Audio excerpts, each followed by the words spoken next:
परम पिता परमेश्वर जी की जय हो बंदी छोड़ के लौट कौनी और की। सत्य भैया जी, दास जी परमात्मा जी की संध्या आरती कर रही थी तो परमात्मा जी ने दिखाया बहुत बड़ा चबूतरा है, उस पे परमात्मा जी का आसन लगाया है, सोफा है बड़ा सा, मतलब कुर्सी पड़ी, उसमें परमात्मा विराजमान है। और आप चरणों में आप जी और प्रवीण भैया जी दोनों लोग बैठो, एक एक चरणों को पकड़े हो तो परमात्मा आपको आशीर्वाद दे रहे हैं। आप दोनों भाइयों के सर पे परमात्मा अपना हाथ रखे हैं और वो खुश हो रहे हैं, कह रहे बेटा हम तुम्हारी सेवा से अति प्रसन्न हैं, आप निस्वार्थ भाव से सेवा कर रहे हो परमात्मा की। परमात्मा कह रहे आपको आपके रंग है ना गुरु जी का चढ़ने लगा है, गुरु को भी कीजिए दंडवत कोटि कोटि प्रणाम, कीट न जाने भृंग को गुरु करे हैं आप समान।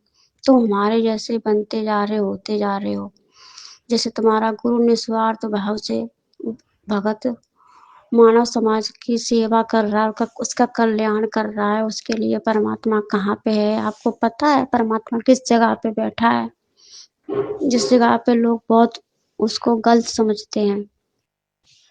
इसी तरह से तुम भी परमात्मा जी के निश्चित कदम पर चल रहे हो, इसलिए तो फिर परमात्मा जी बता रहे कि समय अनुसार इंसान को बदल जाना चाहिए। जैसे कि पहले जमाने में मतलब न्यार काटने वाली फरसा हुआ करता था, गड़ासे से कुटी काटा करते थे, फिर उसके बाद दो फरसे वाली आई, मशीन में लगा के काट लो, फिर उसके बाद लाइट वाली आई, खट कर काट लो। तो जो हमारे दादा परदादा थे वो यही कहा करते थे कि कुटी तो हमारे जमाने में अच्छी थी, मतलब हम जिस तरह से काटते उसी को मानते। तो परमात्मा जी कह रहे जिस तरह से मतलब प्रवीण भैया जो कर रहे हैं अच्छा कर रहे हैं, मतलब इनको मुंह तोड़ जवाब देना, कोर्ट के सामने इस तरह के सवाल उठाना, सवाल करना, फिर ये कैसे जवाब देंगे, तो सही कर रहा है। समय हिसाब इंसान को बदल जाना चाहिए, जो ये मतलब कर रहा है अच्छा कर रहा है। फिर परमात्मा जी ने दिखाया जो भी 5 से नामदान केंद्र हैं सब में परमात्मा जी ने ताला लगवा दिया, सरकार ने सबको सील कर दिया। तो फिर वो जो भगत भाई थे मैनेजमेंट वाले, वो सब अपने घर में बैठ के भक्ति कर रहे हैं। तो परमात्मा कह रहे हैं जब घी सीधी उंगली से ना निकले तो टेढ़ी कर लेनी चाहिए, और ना रहेगा बांस ना बजेगी बांसुरी, ना रहेंगे आश्रम ना ये भगत समाज आएगा। क्योंकि कुछ जो छोटे बच्चे हैं उनको बात समझ में नहीं आती, उनको जब तक उनके थप्पड़ ना मारो तब तक वो समझते नहीं। इसी तरह से भगत समाज है, गूंगा बहरा है, इसको समझ में नहीं आती है ज्ञान की बातें, ज्ञान आधार से नहीं चलता, जो भाई बहनों से ज्ञान आधार से बताते उसकी भी नहीं मानते।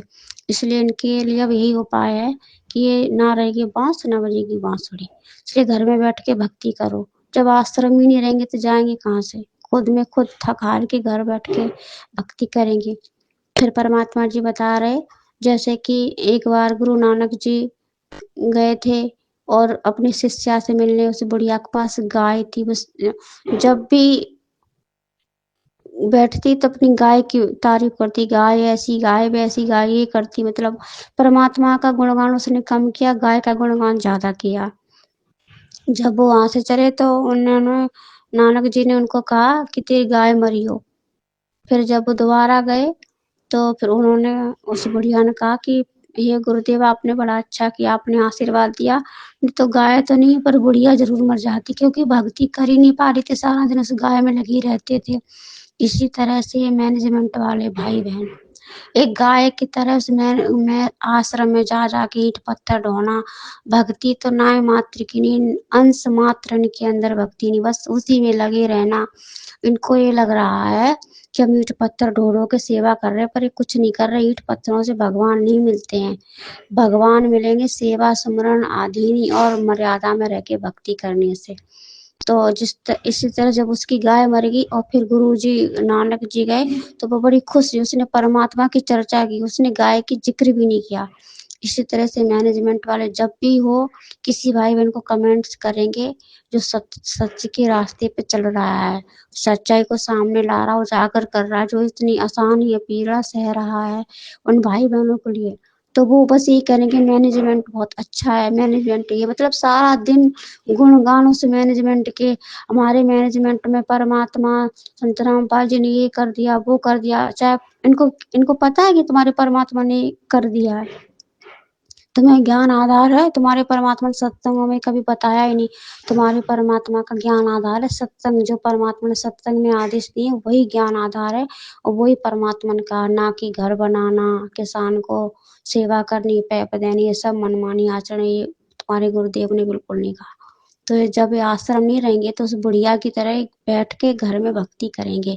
जब भक्ति करेंगे कुछ समय के बाद इन्हें पता चलेगा कि परमात्मा ने बड़ा अच्छा किया, परमात्मा का कोटि कोटि शुक्रिया, कोटि कोटि धन्यवाद।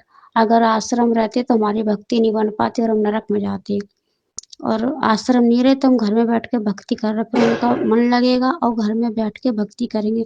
जिस तरह से बुढ़िया की गाय मर गई फिर उसने जिक्र नहीं किया और अपने गुरुदेव से खूब खुश हुई, इसलिए अभी इनको भाई जो सच्चाई सामने ला रहा है इनको बुरे लग रहे हैं। जब ये भक्ति करने लगेंगे, जब इनको इनकी अंतरात्मा की आंखें खुलेंगी और पहचानेंगे, तब इन्हें पता चलेगा कि हमारे भाई सत्सेवक भाई बहनों फिर भाई क्या कर रहे हैं। ये बुढ़िया उस गाय का काम करे, गाय मरी हो मतलब गाय नहीं रहेगी, ना मैनेजमेंट रहेगा, ना आश्रम रहेगा, तो तुम्हारी भक्ति बनेगी। जैसे आश्रम के चक्कर में भक्ति नहीं बनेगी, नरक का टिकट कटेगा। तो परमात्मा जी इसी तरह से दिखाया।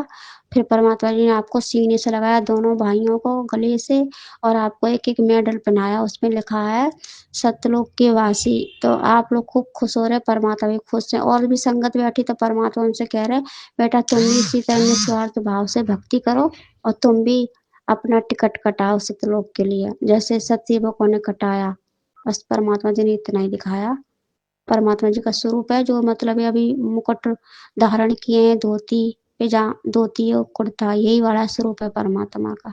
परम पिता परमेश्वर जी की जय हो।